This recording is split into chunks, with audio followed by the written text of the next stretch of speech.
দেখো, সকালে কিন্তু আমরা মাছ কিনে এনেছি। আগের ভিডিওতে তোমাদের আমি দেখিয়েছি যে মাছ খাবো, মাংস খাবো না বলে মাছ কিনে এনেছি। কিন্তু যেই বেলা বাড়লো ১১টা বা 11:30 নাগাদ, বোন, বোনাই সবাই, আমার বড়বাবু সবার মিলেই হলো মাংস না খেলে নাকি খাওয়া কমপ্লিট হয় না। বাঙালি খেয়ে খেয়েই গেল। আমার মা দেখো তখনও কিন্তু মাছ রান্নায় ব্যস্ত রয়েছে। মার কিন্তু তখন সবে ইলিশ মাছের রান্না হয়ে গেছে। আমি মাকে বললাম, মা একটু খোলো ঢাকনাটা দেখি। তোমরা কিন্তু ভেবো না আমি শুধু ভিডিও করেছি, আমিও কিন্তু সব কিছু গুছিয়ে দিয়ে, সব মশলা টশলা গুছিয়ে দিয়ে তারপরে দেখো সবাই তন্দুরি খাবে। গোটা ৩খানা মুরগি কিনেছে, যেহেতু আমরা অনেকে ৫ বোন ৫ জামাই বাবা মা মিলে অনেকজন, সেই কারণে ৩খানা মুরগি আনা হয়েছে। রাত্রিরে নাকি তন্দুরি খাবে। যাকে ওগুলোকে তো মশলা মাখিয়ে ম্যারিনেট করে রাখতে হয়, তারপর আনার সঙ্গে সঙ্গে মুরগিটাকে পরিষ্কার করে ধুয়ে টুয়ে মশলা সবাই মিলে রেডি করলাম। রেডি করে সেই মশলাটাকে মাখানো হচ্ছে। এবার ভালো করে না মাখালে, ম্যারিনেট না করলে তো ঠিক জিনিসটা হয় না তন্দুরি করলে। তারপর দেখো এটাকে খুব ভীষণ ভালো করে বললাম, মশলাগুলো ভেতরে না ঢুকলেও বেশ কেমন একটা লাগে খেতে। সেই কারণে এটাকে গোটা মুরগিটাকে তন্দুরি করা হবে। এবার এটাই ঠিক করা হয়েছে। এই মাথা আসা যখন যেটা মানে মনে হয় সেটাই করবে।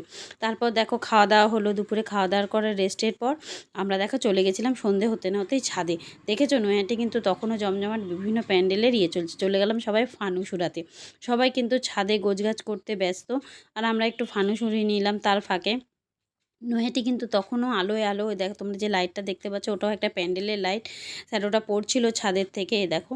তারপরে সেই ফানুসটা উড়ানোর পরে সবাই বেশ আনন্দ করলো। ফানুস উড়ানো দেখতে কিন্তু ভীষণ ভালো লাগে, আর আমারও খুব ভালো লাগে দেখতে। আমরা সবাই মিলে দেখছিলাম ফানুসগুলো, 2-3টে ফানুস উড়ানো হচ্ছে। তারপর কিন্তু দেখো আমাদের তন্দুরি তৈরি হচ্ছে। এই ভিডিওটা দেখো, দেখে আমাকে বলো কেমন আমাদের এই সিস্টেমটা কেমন হয়েছে। যদিও আমরা কাঠে পুড়িয়েছিলাম, সেটা কয়লায় পোড়ানো হয়নি, আর বাটার ব্রাশ করছিলাম। ভালোই হয়েছিল খেতে, খারাপ হয়নি। তবে দেখো আমার সব বোনাইরা, বোনরা, বাবা মা ছাদে, আমরা যখন 5 বোন একসাথে বাপের বাড়ি যাই, আমাদের বাড়ি পুরো একটা অনুষ্ঠান বাড়ির মতো লাগে। যেহেতু 5 বোন 5 জামাই, তারপর হচ্ছে নাতি নাতনি, আমার বাবা মা কিন্তু ভীষণই ব্যতিব্যস্ত হয়ে ওঠে। কি করবে, কি না করবে, কে কোথায় খাবে, কি করবে। তারপর দেখো আমার কিন্তু ডিউটি পড়েছিল রুটি বেলার, কিন্তু সবাই খাবে, তারপর বললো রুটি বানাতে। আমরা ছাদে বসে আটা মেখে দেখো রুটি করছিলাম। আমার দায়িত্ব পড়েছিল বেলার, আর আমার মেয়ে কিন্তু পাশেই বসেছিল। আর ও তো খুবই চুপচাপ, জানো তোমরা সবসময় ভিডিওতে। আমার বাবা বসে রয়েছে ওইখানে চেয়ারে, দেখছি কি করছি না করছি আমরা সবাই দেখে। বড়বাবু কিন্তু আমাকে লেচি কেটে কেটে গোল করে দিচ্ছিল বসে বসে। আর সবাই মিলে একসঙ্গে বেশ এই জিনিসটার একটা আলাদা আনন্দ, যে বোনাইরা সব এখানে বসে রয়েছে, আর এগুলো হচ্ছে আমাদের ছেলেমেয়েরা। সব এখানে দেখো কিভাবে বসে রয়েছে। তারপরে দেখো আমরা সবাই যে যার মতো মানে কাজে ব্যস্ত। এবার তখন আমরা করছিলাম, কেউ রুটি বেলছে, কেউ স্যালাড কাটছে, কেউ মানে উনুনে আঁচ দিচ্ছে, নানান রকম কাজে ব্যস্ত। কিন্তু এইভাবে কিন্তু একটা আলাদা আনন্দ সবাই মিলে। আমার কিন্তু ভীষণ ভালো লেগেছে। তোমাদের কেমন লেগেছে অবশ্যই আমাকে জানিও।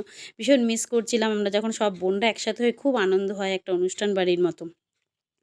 আমিও এই রুটি বেলছিলাম, ওরা সবাই সবাই মিলেমিশে আর কাজকর্ম করি। মা তখন নিচে ছিল ঠান্ডা। কেমন লাগলো আমার ভিডিওটা অবশ্যই জানিও। যদিও ভিডিওগুলো অনেক লেট হয়ে গেল, যেহেতু অসুস্থ ছিলাম, তার জন্য ক্ষমা চাইছি। ভালো থেকো, সুস্থ থেকো।